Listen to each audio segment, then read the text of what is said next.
ఈరోజు నేను ఒక విషయం చెప్పదలుచుకున్నా. ఇక్కడ ఇన్కమ్ ట్యాక్స్ వాళ్ళకు కూడా డిస్క్లోజ్ చెయ్యని చెప్పని నా కొన్ని ప్రాపర్టీస్ గురించి చెప్పదలుచుకున్నా. ఇప్పుడు దాకా లైఫ్లో చాలామంది వాళ్ళు ఎంత సంపాదించారు ఏంటి ఎవ్రీ ఇయర్ వాళ్ళు రిటర్న్స్ ఫైల్ చేయాలి.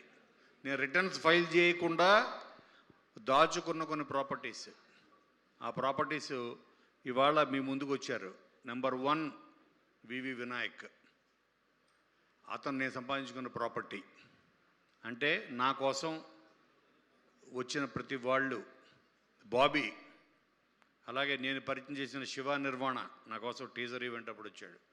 చాలామంది ఇలాగా ఈరోజు ఇంకొక కొత్త ప్రాపర్టీని సంపాదించుకున్న ఆ ప్రాపర్టీ సతీష్ జవ్వాజీ.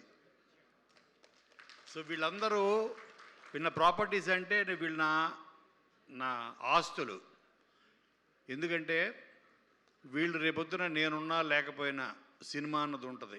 సినిమా ఉన్నంతకాలం వీళ్ళు ఉంటారు. సో మనం వెళ్ళిపోయిన తర్వాత కూడా మన ప్రాపర్టీస్కి వారసులకు వెళ్ళిపోతుంటుంది.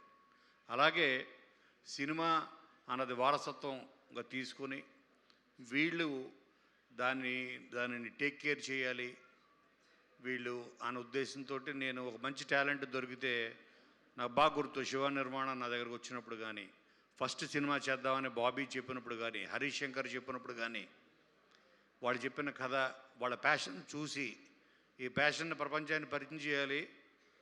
మేబీ అందుకే నన్ను ఆ దేవుడు ఇక్కడ పంపించాడు అనుకున్నా. అలాగే ఒక హరీష్ శంకర్ అవ్వచ్చు, బాబీ అవ్వచ్చు, గోపిచంద్ మల్నేని అవ్వచ్చు, వీళ్ళందరూ, ఓ శివ నిర్మాణ, ఇప్పుడు సతీష్ జవ్వాజీ, వీళ్ళందరూ నా ఆస్తుల కింద ఫీల్ అవుతారు. సో ఈ ప్రాపర్టీ వాల్యూ రోజు రోజుకి పెరుగుతూనే ఉంటుంది. ఈ తగ్గే ప్రాపర్టీస్ కాదు ఇవి.